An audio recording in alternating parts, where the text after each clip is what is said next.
Shalom, everybody. This is Dion Tolly, and today we're going to get into a little controversy I've been hearing around concerning the Holy Land being in Africa. And for me, it's just kind of, I'm going to say it's irritating because I know people would love to believe that because of, this whole affection for Africa and, Afrocentricity and all of this other stuff. But at any rate, I ain't gonna start off, throwing shot and what they say, throwing shade or whatever. But particularly a gentleman that I seem to have a lot of respect for, and particularly his scholarship, Ron Dalton, the guy who, the author of Hebrews to Negroes, and for me, it's just certain things that you're completely accurate, and other things of sometimes equally as great importance you can be way off course on. And in this case, so we're gonna start out with the history. So I know you just humor me rather. I'm gonna just start over and let's just go to the beginning and let's start some things because I saw a video the other day and it was just really, really troubling because I'm like, as much as we would like to believe that the Holy Land is in Africa, that's just not the case. It would be a conspiracy of epic proportions for some to be able to hide with all of the history, cultural history around the world, global cultural history, where every culture in the world relates to that particular land as Africa. So we're not going to dispute the origin of humanity and the origin or the beginnings of mankind and where the first civilizations began and all of these other things. I think a lot of people kind of get that as far as that general understanding of that, but we're going to get a little deeper into specifics to where why that this can't be, and this is why I'm taking you to a little recourse that I feel is going to be helpful to us. Now, just listen.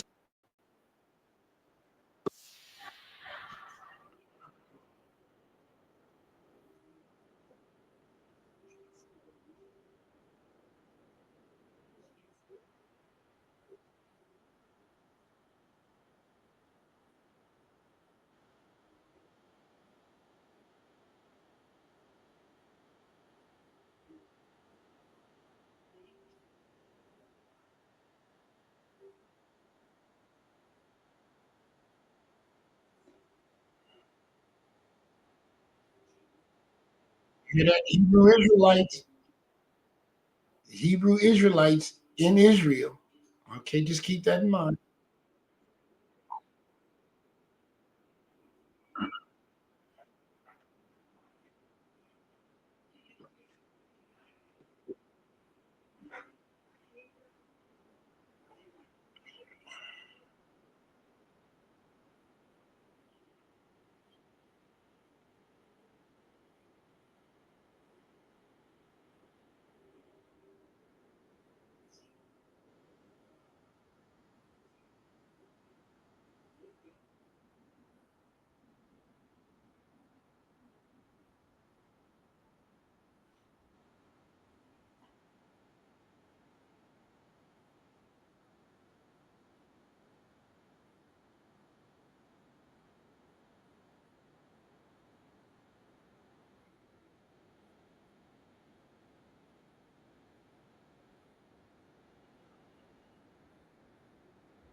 Okay, I'm going to stop there.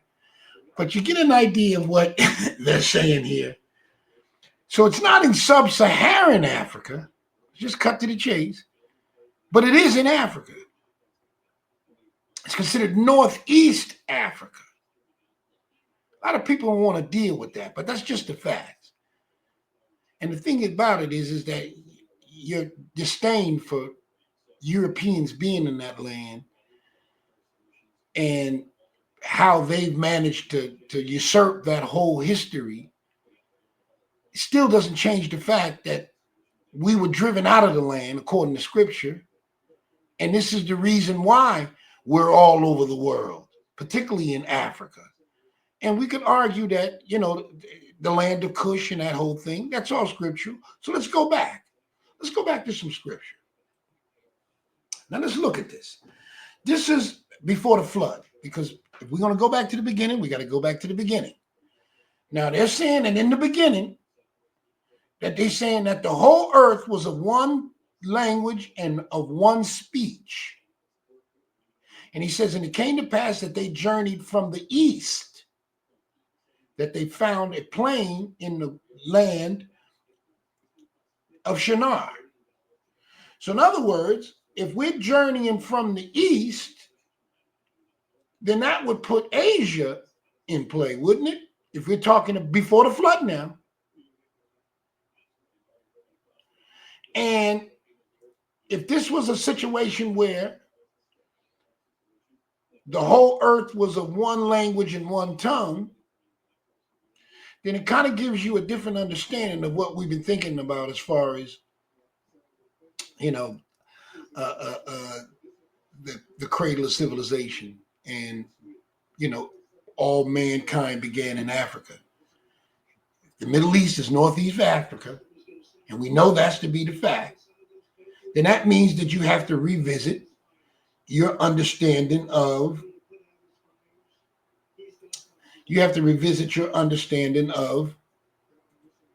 the whole Middle East. That's Northeast Africa now. So now you got to go back to the ancient Sumerians, right? Who were called black-headed people. Think about that. So all of these things are true at the same time. Did begin in Africa, Fertile Crescent, all of those things are true. Life and civilization began there. And according to this, before the flood and after the flood. That's the reason why you see, if you look at just science, that's the reason why you see what they call fossil fuels in the Middle East.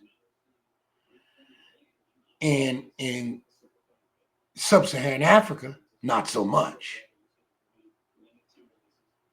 You got oil there, but it's a different kind of oil. It's oil from wildlife and vegetation, sweet crude oil.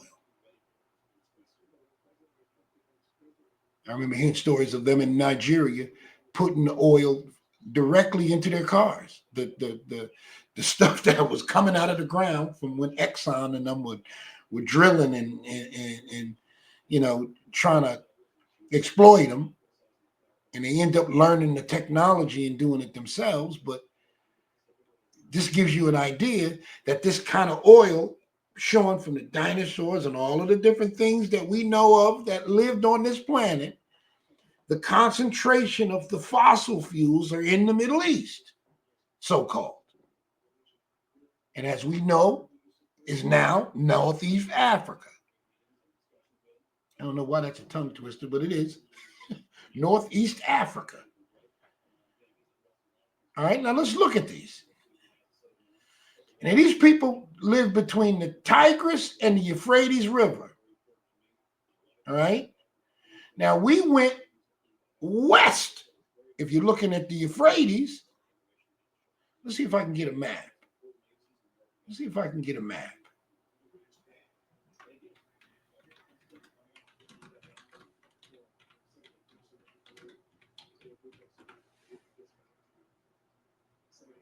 All right. Let's see that. Let's just take one of them. Let's take one that's a little bit bigger. And this is the Euphrates, right? And let's look at this. Look at how the Euphrates runs here, and then Israel, Egypt. So they went east from there.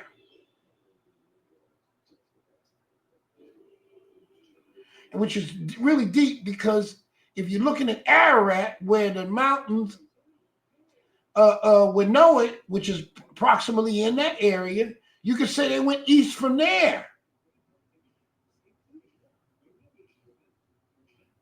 And the Sumerians starting the first civilization. Let's look at that. Let's look at Sumerians. And they say, well, Sumerians ain't in the scriptures. I beg to differ. And you'd be surprised who that is. Let's look at Shem. All right? All right, let's look at that in the Strongs. Let me go ahead and get the Strongs here, so we can get into a little etymology. All right? Now let's check this out. All right? Now his name is Shem, because that's the transliteration. We call it Shem. All right, now let's go up. Let's look up the same as Shem. All right? He said the primitive word, perhaps rather from H7760. So let's go back to there. And what does that tell you? Sum. Where we get the term Sumeri. It's been right in our faces all the time. This is where they get Sumerian. That's why they were called black. You ever heard of Zandervan's Bible dictionary? Where he talks about Ham was the father of all of the black races except the Negro. So if he ain't from Ham, he can only be from Shem, because we know he ain't from Japheth. And this is telling you here, this is Sum. This is Sumerians. Right? So the Sumerians are named after Shemites.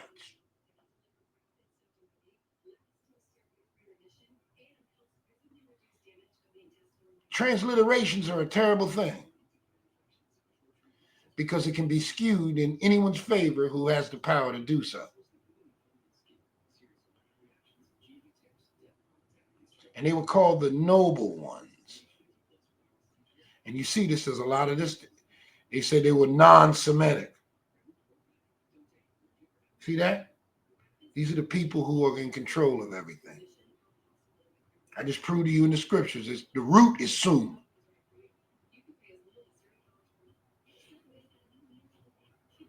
How can it be non-Semitic from a Semitic area, from lands that were given to the Semitic? But we're not going to get off of that. We already know how they've been doing. And they were called the noble ones. Blessed is the house of Shem. You know the scriptures. So let's move on. Now let's look at Genesis and look at that, just proving we're going to stay on course, because I have a tendency to deviate sometimes. So let's look at what he says in Genesis 15. Where he gives Abraham the borders. All right? And he said, know for surety that their seed shall be a stranger in a land that's not theirs, and it shall serve them and afflict them 400 years. And also that nation whom they shall serve will I judge, and afterward they shall come out with great substance. We know that to believe Babylon, to be Babylon, America. This is a prophecy, because it's definitely not the Egyptian captivity, because it tells you the Egyptian captivity. If we go to Exodus 12:39, 12:40, he'll tell you that the sojourning of the children of Israel, sojourning, not affliction now, keep that in mind, who dwelt in Egypt was 430 years. All right? So it's not the same thing. It came to pass at the end of 430 years, the same day it came to pass. Meaning that the day that began, 430 years later, that's when they left.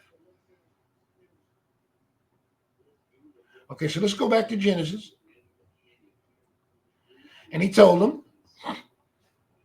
he says, This nation whom they shall serve will I judge, and afterward they shall come out with great substance.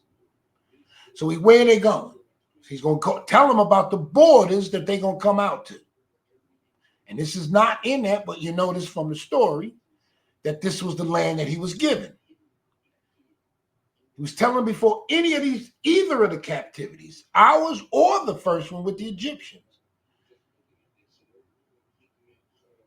Here's wisdom now. You have to pay attention to this. Now he said he made a covenant with Abram, and he said, unto thy seed have I given this land. He said, unto your seed.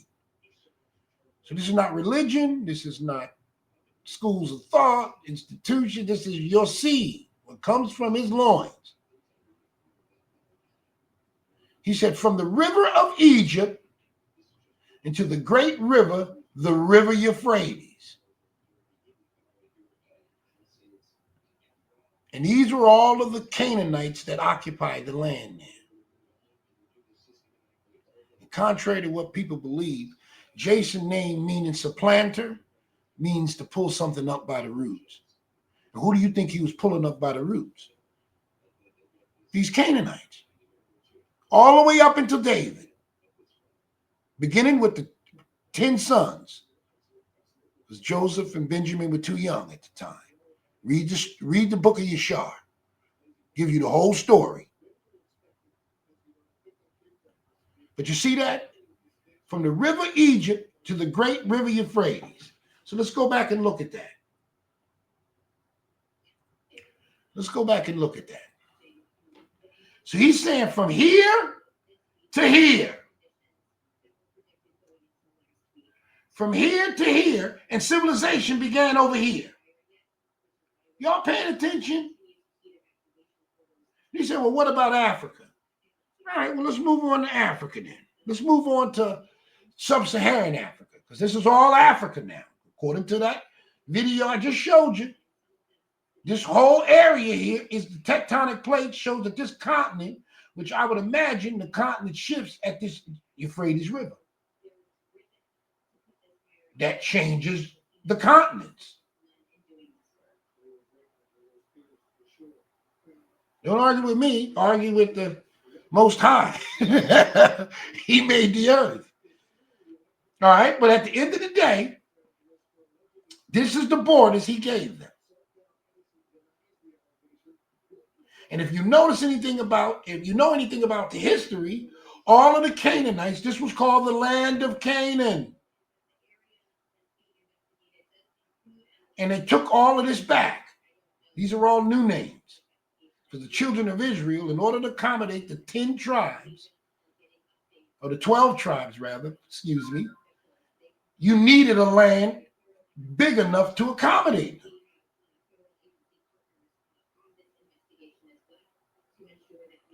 Arabs and stuff were over in this land prior to that. Land of Assyria and all of that land. This was the black-headed people. And if you remember Arab comes from, let's look at that. Let's look at that. Let's go back to let's go back to Exodus 12:40, right?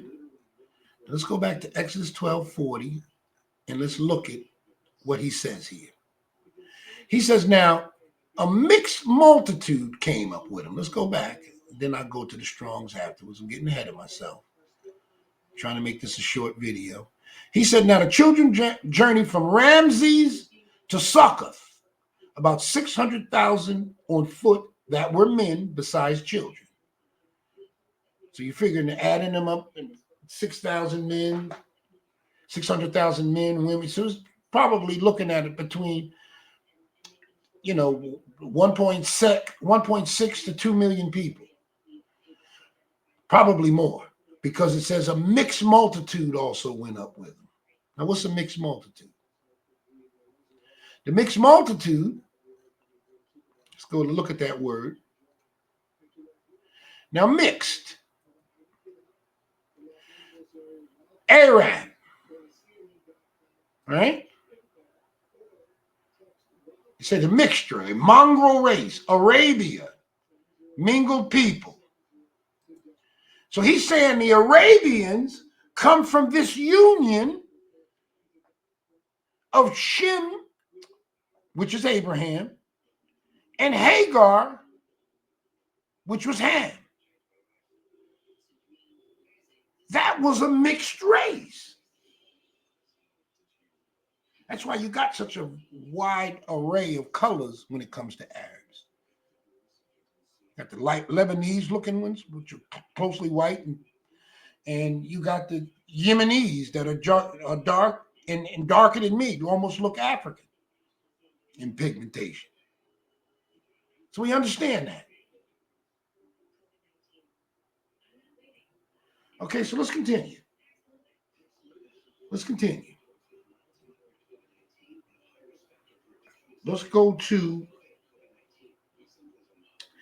to something that I want to see in Jubilees. In Jubilees, it talks about, it's the book of Jubilees. Let's go to 8. Let's go to 8. This is the book of Jubilees here. Now he says in Jubilees 8, he says the earth was divided into 3 parts for Shem and Ham and Japheth. Now he tells you where all of this land was. He says, now Arpachshad took himself a wife. Her name was Rasuja, daughter of Susan, daughter of Elam, of the Elamites. If we're talking one language and one tongue, and Sumerians being black-headed, I mean, this is where we are.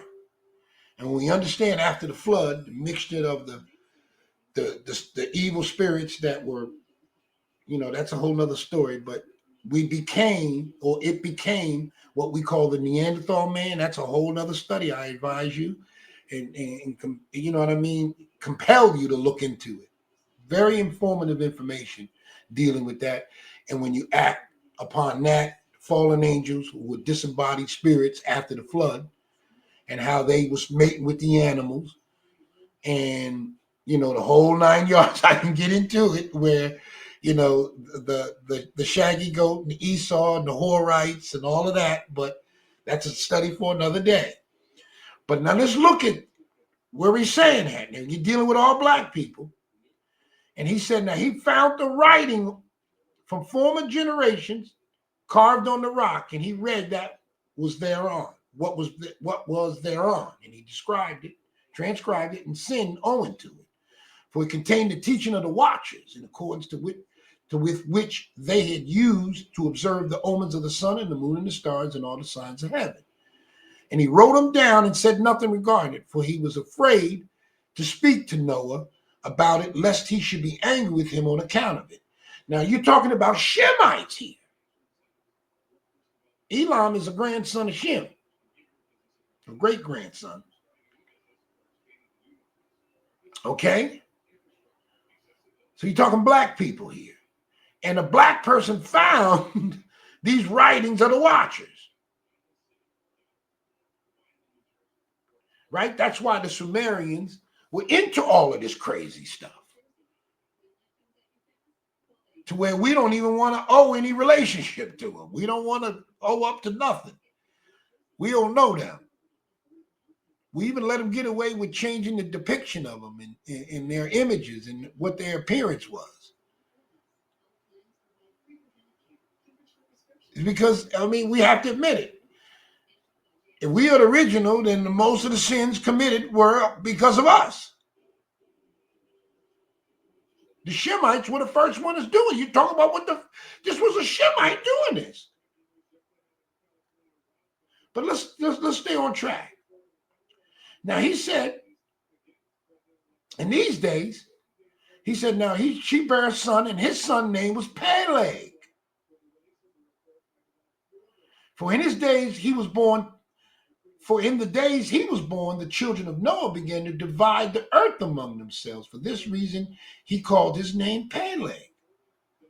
And they divided it secretly among themselves and told it to Noah. And it came to pass at the beginning of the 33rd Jubilee that they divided the earth into three parts, Shem, Ham, and Japheth, according to the inheritance of each. In the first year, the first week, when one of us who had been sent, he's talking to angels, because the angels is what recorded this. And how we know that is it tells you in the book, and that the angel of the presence, I'm not going to go there for the sake of time, but in the beginning of this book, he tells you that the angel of the presence was to record all of this contents to Moses. And that's who transcribed it. All right, now let's look at what he gave them, the inheritance that were given. Now he says that Noah gave Shem's lot the middle of the earth. And he should take an inheritance for himself and his sons for the generations of eternity, from the middle of the mountain range of Rapha, from the mouth of the water to the river Tina, and his portion goes towards the west through the midst of the river and extends till it reaches the water of the abysses. See, we don't understand any of that because the geology is here. That's the reason why a lot of people believe that this is twofold when he says the earth was divided. Because when you look at the map,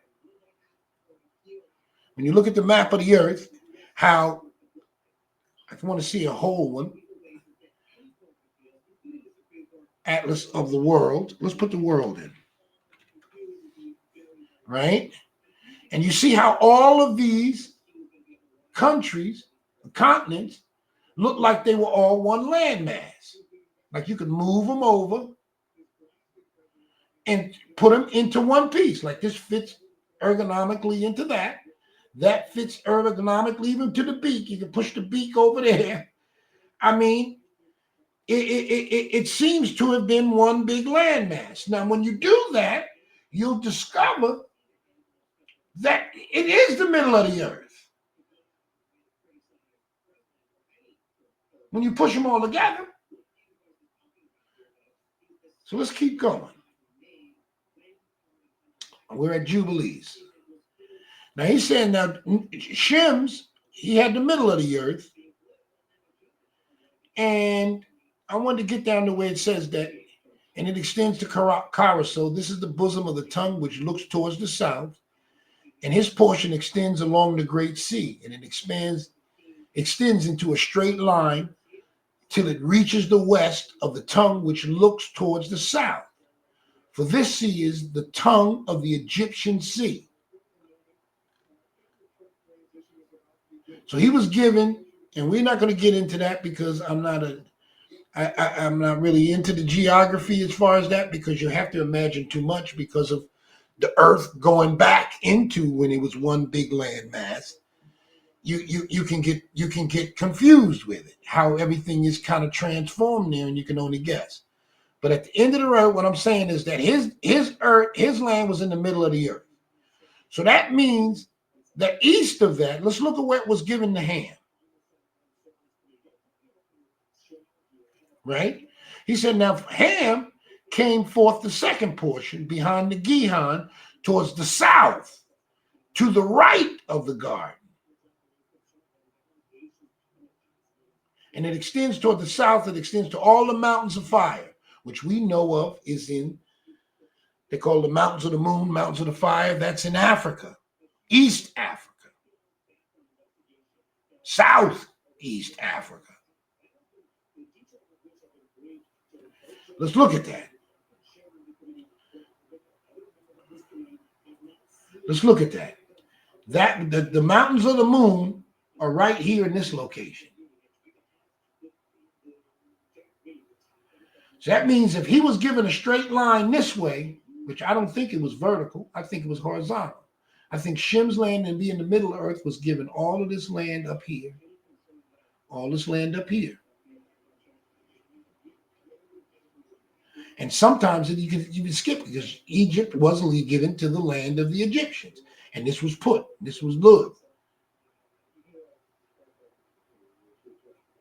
So it's subjective. You know what I mean? But we're not going to waste too much time on that. Let's go back to where we were with Jubilees. And he's saying that Now, this went down to the Garden of Eden, and a lot of people believe that the Garden of Eden was somewhere in this location, somewhere in that location, where the mountains of the moon and all of that was. Okay, which would be sub-Saharan Africa, but that's Ham's land. And you think about it, what he says in the scriptures. He never considered this to be. He tells about it. Tells you about it in his, when he talks about the things that he did. He said Israel also came and Jacob sojourned in the land of Ham. And these showed signs among them and wonders in the land of Ham. And wondrous works in the land of Ham. And terrible things by the Red Sea. So in other words, we can't look at Africa and look at it as though it was given solely to Shem or solely to Ham. They were given borders separated by rivers and all kind of other things. But here is the border that he gave him. From the river Egypt, to the great Euphrates. Let's go back to that. See if I can go back to the other one. From the river Egypt to the great Euphrates. That can't be disputed. And if you moved everything that's to sub-Saharan Africa, then you'd have to move the Assyrian, where Assyria is. And we know that from archaeology. All of the archaeology up there, all of the old structures in Egypt, all of these things that are still there, that have survived thousands of years, shows the antiquity of this area. Sub-Saharan Africa has no buildings and structures that are older than 1,000 years old. None.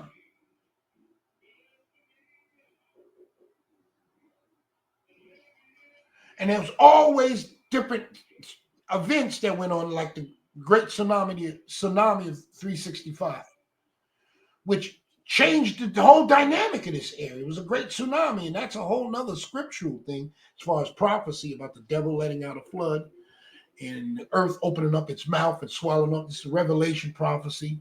That happened in 365. Wiped out all of Alexandria, which was named after Alexander the Great, by the way. This tells you when the Gentiles were just coming into that area. But you see that? This area would have to be changed from the Turkey. The Syrian people would have to be changed. The Iranian people. All of that would have to be changed because the scriptures tells you the proximity of Israel to these lands. All over scripture. These were the neighbors of them. You can't rewrite history because you don't like the fact that these people are in this land and they done changed the whole culture and everything to where you feel like the only way you can fit in is down in sub-Saharan Africa where they came and got us from. We got to understand that we fled into that. Let's look at that. We fled into that. So let's go to 4th Esdras. Let's go to 4th Esdras or 2nd Esdras for some of you.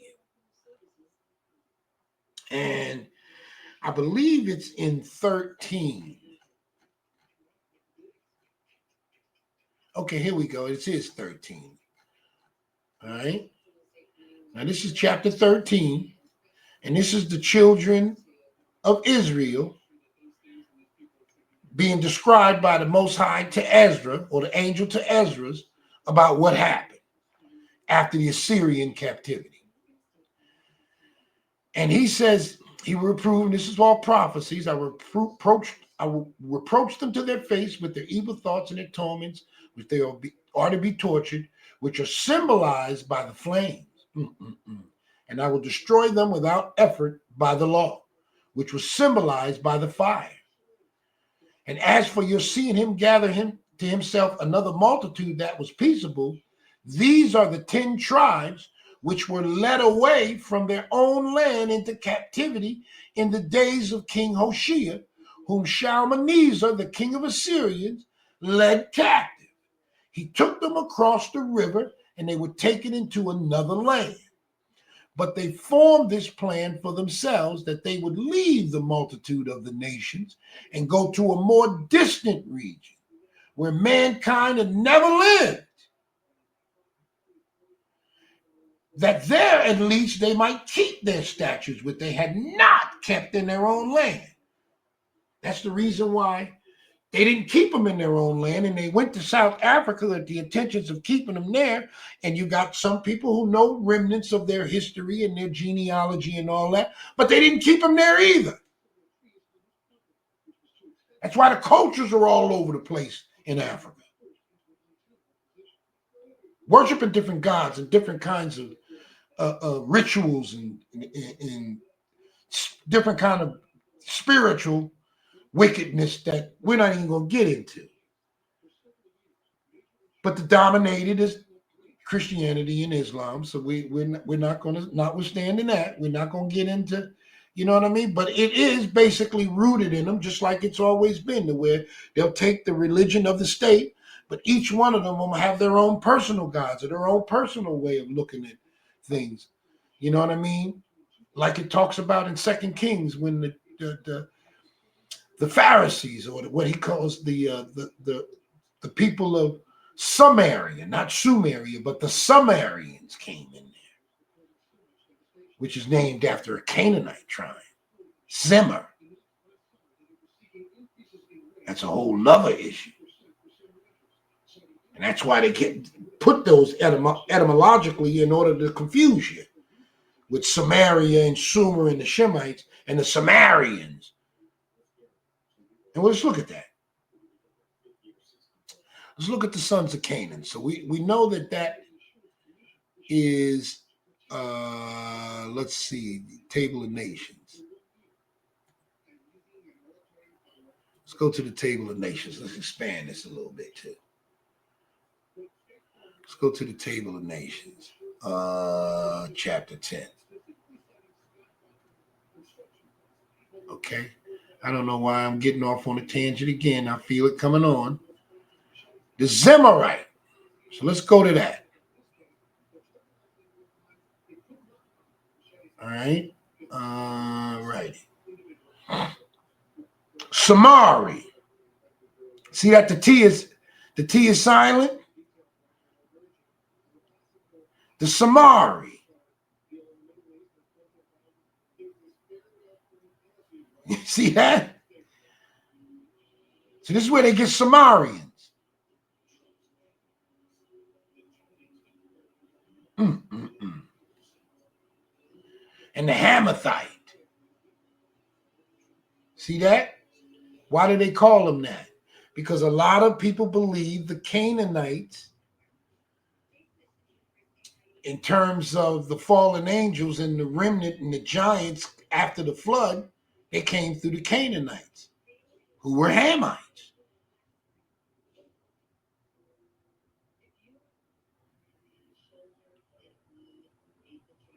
Pretty deep stuff.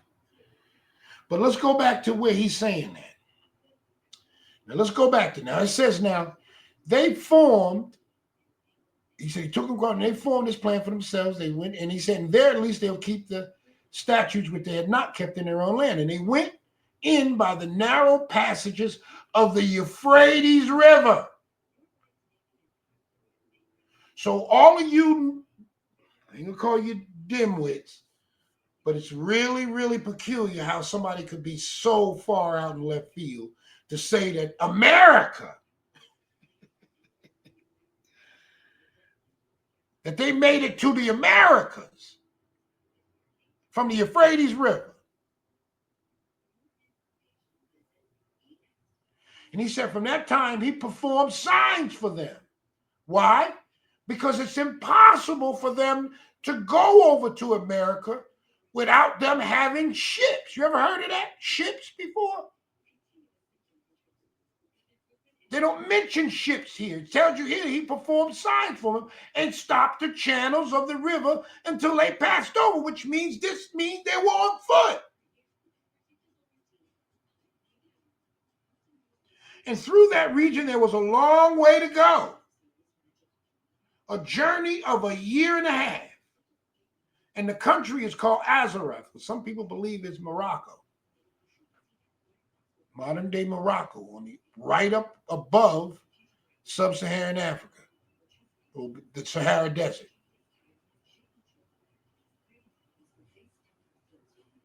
I've seen a video from a brother, Hebrew brother, a couple of years ago. He proved it from ancient documents. But this tells you that this was on foot. He stopped the channels. Why would he do that if they were in a boat traveling across the Atlantic?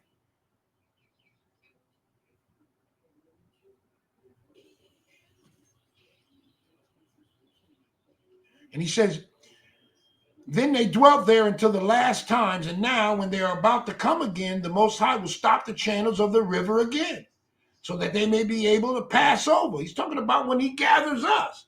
Therefore, you saw the multitude gather together in peace.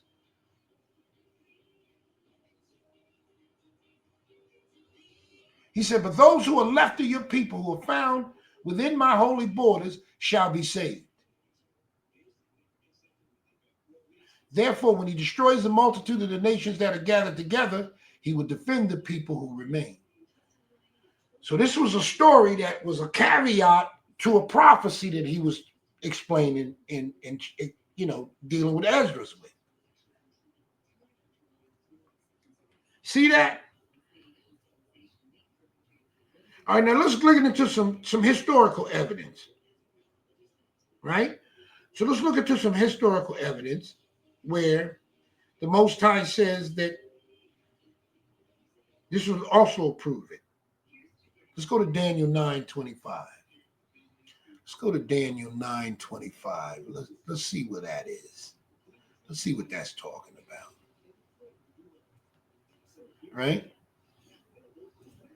Now let's go to Daniel 9:25 and look at this where he says, now 70 weeks are determined upon thy people and upon thy holy city to finish the transgression and to make end of sins and to make reconciliation for iniquity and to bring everlasting righteousness and to seal up the vision and prophecy to anoint the most holy. It's the Messiah. He said, know therefore and understand that the going forth of the commandment to restore and build Jerusalem unto the Messiah shall be 7 weeks and 62 weeks, 62 weeks.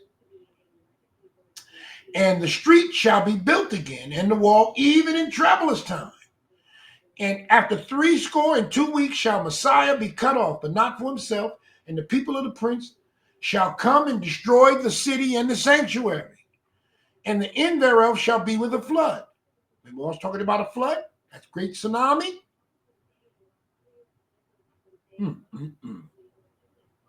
And he said, and unto the end of the war, because that's where we at with these people, to this very day, desolations are determined.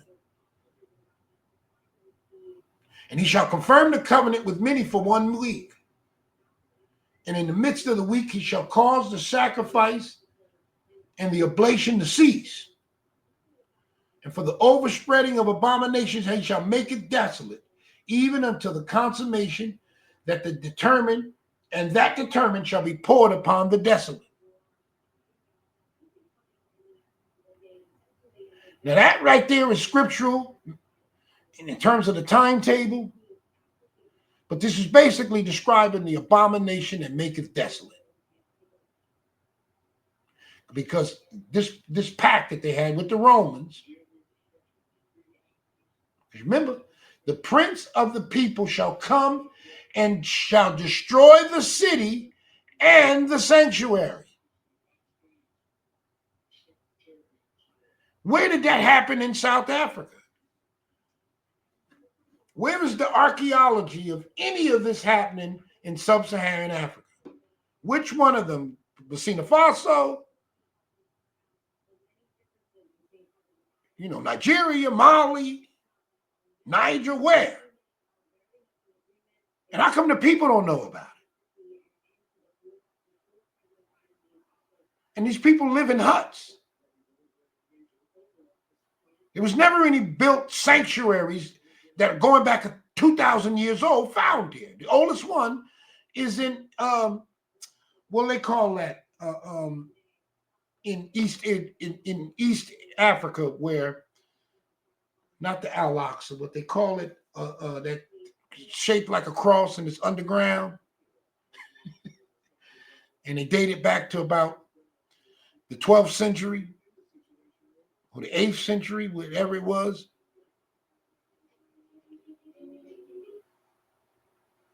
It's no old city. That's why you see them in village huts and tents and different things that show migration patterns and you know new to the environment, new to the area. It's almost like they're in travel. They're in migration mode, like the Indians with the teepees, as opposed to South America with the pueblos and the structures and the temples. They lived there. They migrated, were chased from the conquistadors up into North America. People need to get their head out the keister, because a lot of this stuff just don't add up for people who got sense when it comes to actual history. Here, there, here a little, there a little. We've all heard it. You can't just get everything from one source and one mind. For the mouth of 2 or 3 witnesses, let every word be established. This is what revelation knowledge is. Well, anyway, when is this history in terms of the Romans, and when did the Romans ever been known to be down into sub-Saharan Africa? This is Titus. He tells you, the prince of the people. Who's a prince? Meaning the son of a king, right? Well, wasn't Vespasian the father, who was the Roman emperor? Wasn't he the father of Titus, the guy who's known for destroying Jerusalem?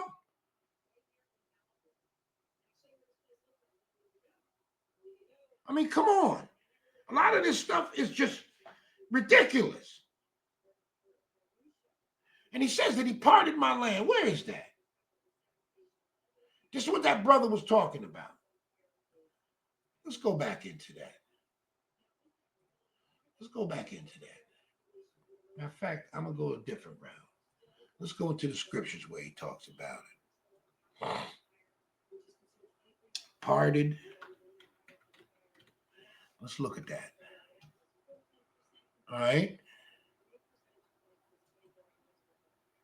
Just like what he was talking about, end times prophecy, we'll gather all the nations, right?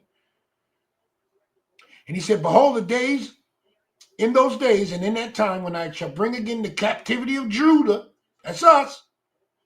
We're the ones who Messiah said will be carried out. We'll go to that in a minute. Of Judah and Jerusalem, and I will gather all nations and bring them down into the valley of Jehoshaphat. Where is that? In Southeast Africa. Or sub-Saharan Africa. Where is that? Where's the valley of Jehoshaphat? Can't find it. And I will plead with them there for my people and for my heritage, Israel. So he's saying that we, his heritage, whom they have scattered among the nations and parted my land. What do they mean by that? What do they mean by that? What do they mean by what we were just looking at? They parted that. They brought the Suez Canal in there, right? And the Sinai Desert, where that began. But then they parted his land with Jerusalem, brought these cities back because Jacob had taken over and destroyed the 12 tribes of Israel. And they gotten rid of all of these. These nations didn't exist. This was all Judah. This was all Judah.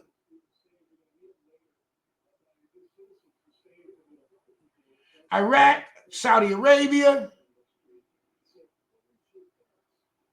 This is where we get to Psalms 83. All of those nations from Psalms 83 are talking about these nations. The Egyptians, the Assyrians. Nothing in South Africa. And who's your enemy there if everybody looks like you?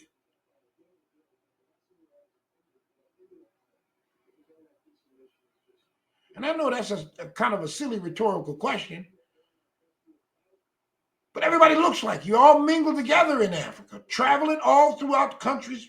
People going from Nigeria to Cameroon and to Kenya, and everybody's it's all one continent or 52 countries, but it's still one continent where basically it's the land of black people.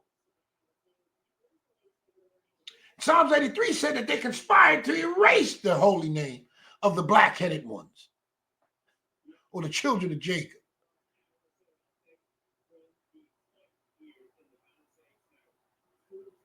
So they parted his land. They divided Israel up between the Jordanians and the Saudi Arabians.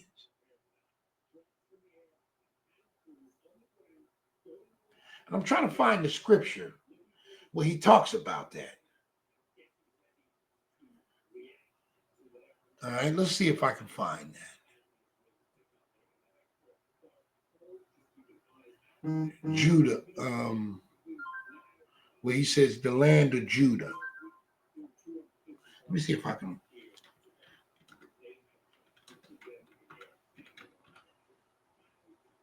Let's see.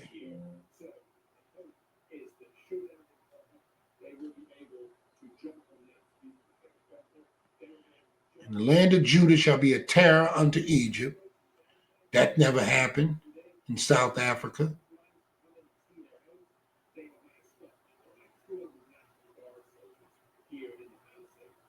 Well, he talks about the land being given to the Jordanians and who we know of, contrary to that 12 tribe chart that the camps are circulating, which is absolutely ridiculous, that Moab and Ammon are all, Ammon as in Ammon, Jordan.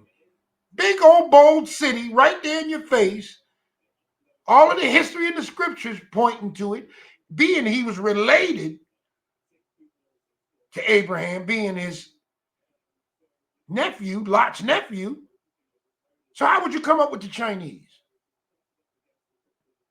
How could Ammon and Moab? It's stupid. And I don't get it. You're teaching our people absolute nonsense.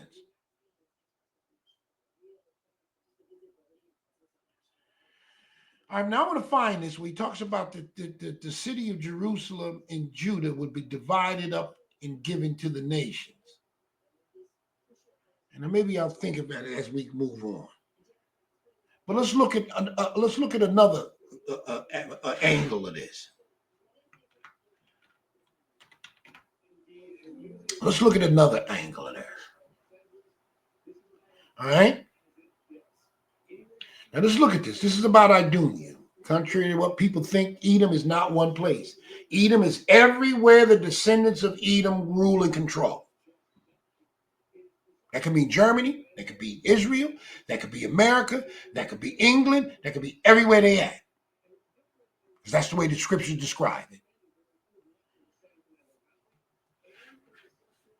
And we know that it ain't there. Now listen to this.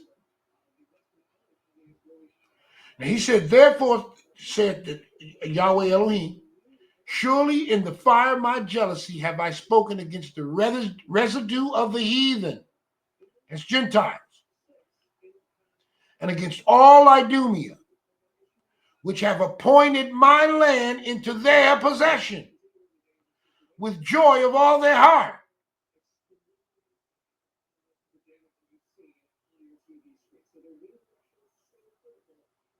And that's not Africa. They don't appoint Africa into their possession with joy. But they do Israel with despiteful minds. He said, prophesy concerning the land of Israel and say to the mountains and the hills and the rivers and the valleys, He said, surely the heathen that are round about you, they shall bear their shame. So he's telling the land of Israel that the heathen is surrounding it all around you. And that the heathen is there. As per this. Let's go to this. And let's go to the gospel. Right? Now let's look at this. Let's look at that. He said, woe to them, child. He's telling us about when he's going to destroy Jerusalem. He said, for these be the days of vengeance. Vengeance against who? Vengeance against us, our forefathers. He's telling them, you see Jerusalem encompassed with armies, never happened in South or sub-Saharan Africa. Never. Prove me otherwise.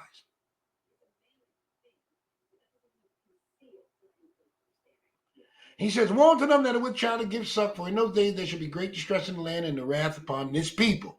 That's us. The wrath of the Most High was upon us.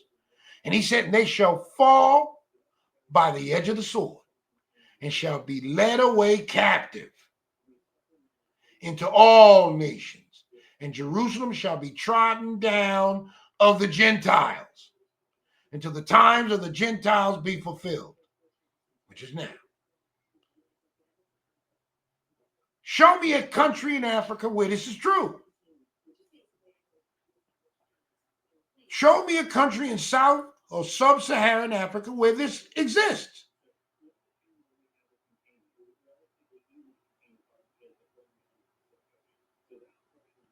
Where Gentiles are running it and trotting down the city. It is in Northeast Africa.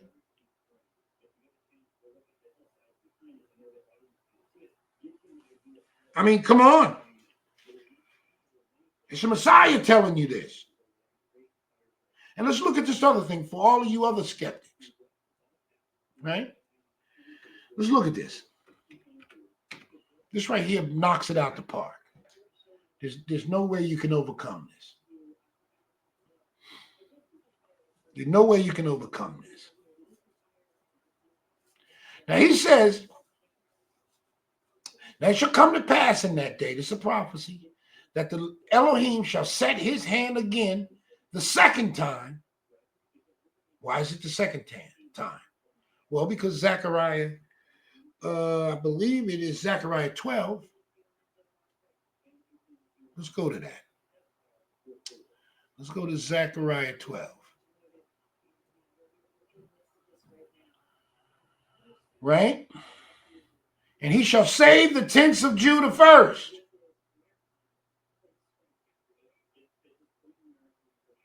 That means that we living in tents too, by the way. That means we over there in makeshift housing, being gathered from all of the places that he took us. This is still yet to be written. But let's go back to it. Isaiah 11. Now, what does he say? Excuse me. He said, it'll come to pass in that day that the Elohim shall set his hand a second time to recover the remnant of his people, which shall be left from Assyria. We were just reading about that not all of them left from Assyria, apparently. But at any rate, from Egypt and from Pathros and from Cush, that's South Africa. That's sub-Saharan Africa. And from Elam, which is Shem's land, and from Shinar, which is Iraq area, and from Hamath, which is Syria, and from the islands of the sea. So if he's delivering us from Cush,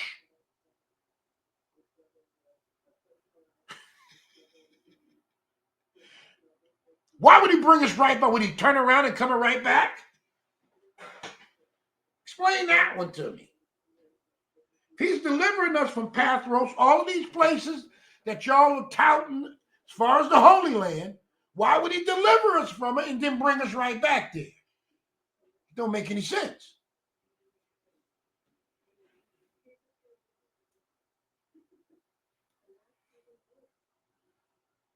Don't make any sense, y'all. And this thing I could keep going on, but I feel like I kind of went on longer. But just for the record, he said, they shall fly upon the shoulders of the Philistines. I wanted to just, now that I see it, proving that Moab and Edom thing.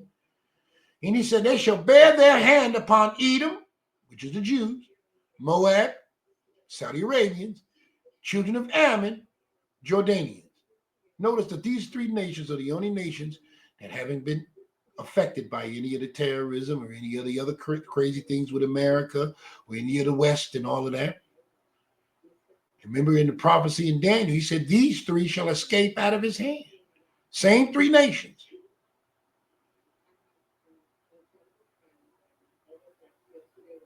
And this is this beast that would rise up.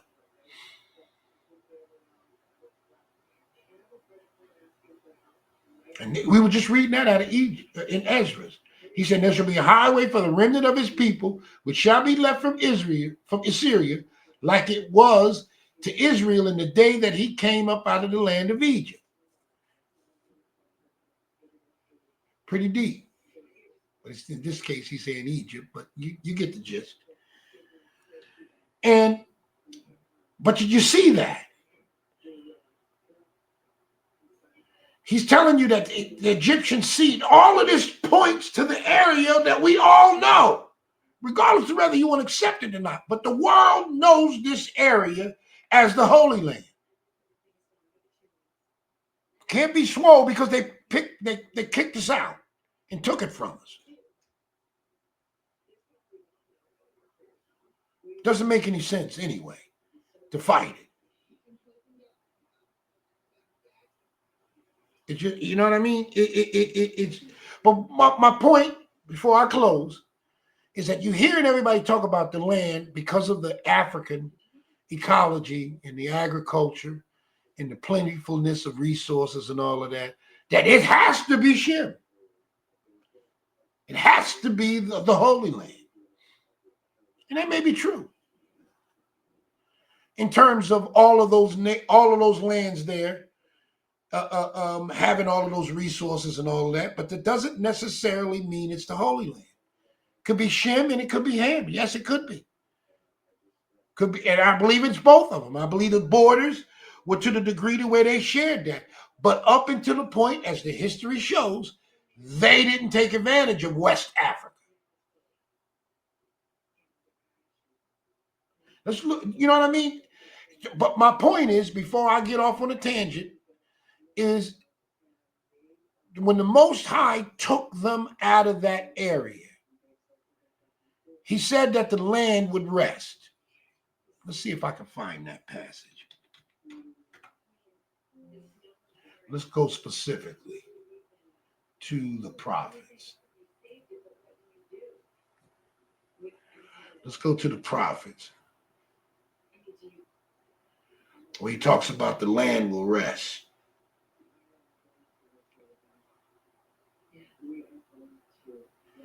And hold on, let's see if we can say he's going to let when we're not in there, that the land would rest.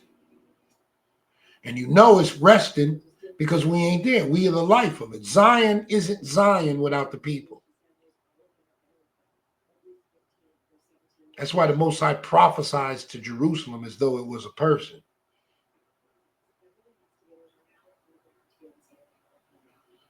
Because it's chosen, it's holy, it's set apart.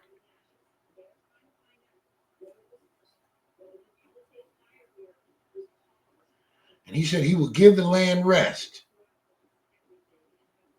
And the Redeemer and Judah's going into captivity, and so she shall find no rest. Okay, all right. Let's see if I can find this. I'm not going to waste a lot of time on it, but I know it's here. He said, the Redeemer is strong, and the Lord Elohim of hosts is his name, and he shall thoroughly plead their cause, that he may give rest to the land and disquiet the inhabitants of Babylon. Now, this is in the context of Babylon 50. I know this. This is about the destruction of Babylon.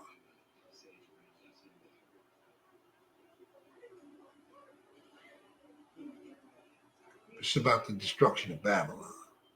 And this is us. You see that?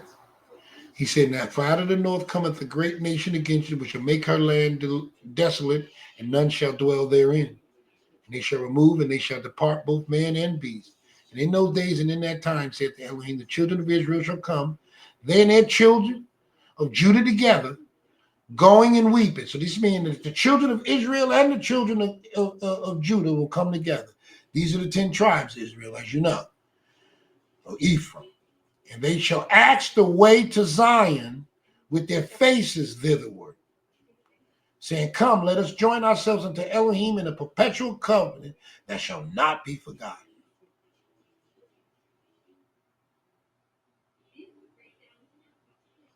And he says, he talks about Babylon. Where was he saying about the rest? I want to find that. That's 54. They were pressed together, and he took them captives, held them fast, and refused them. He said, their Redeemer is strong, and the Elohim of hosts is his name, and he shall thoroughly plead their cause, that he may give rest to the land and disquiet the inhabitants of Babylon.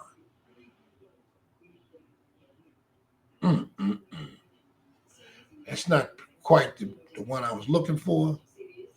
But what I'm saying is that the life is in the land. And the Most High took that life, as with the animals and all that, they all moved into Africa. Now remember, that land was flowing with milk and honey when we were there or before we got there. And then after we sinned, the Most High kicked us out. You would think he was going to allow that to happen?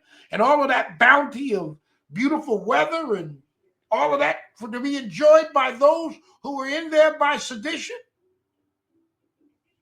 Most High dried that land up, turned it into a desert.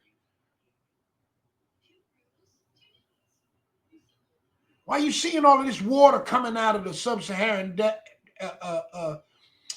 desert right now? Water coming out of it now. Water coming out of the Sinai desert. Water coming out of those Arabian deserts in Saudi Arabia. We get ready to go back home.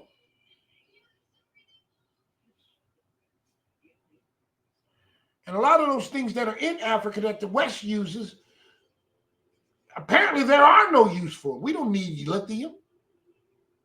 We didn't need all these things that they use as technological advances, which has, just like the drugs, have a side effect to where it does more damage than the good that you claim that it's going to do, or whatever benefits it's supposed to have, it's outweighed by the side effects. That's the same thing with technology, like plastic. Whatever you sought to gain from the electric cars, you trash from the creation of plastics and all of the other issues that you have with the electric vehicles. Just like with the drugs. You got one drug that's supposed to do one, treat one ailment, potentially creates 50 other different illnesses. But anyway, that's off the point. You get my point in this situation. I'm going to shut this down now. I just wanted to make this clear. Ron Dalton, my man, I love you, but you're wrong. You're wrong. Sub-Saharan Africa is biblically not in South Africa. Not in Sub-Saharan Africa. It's in Northeast Africa. And with that, I'll say shalom.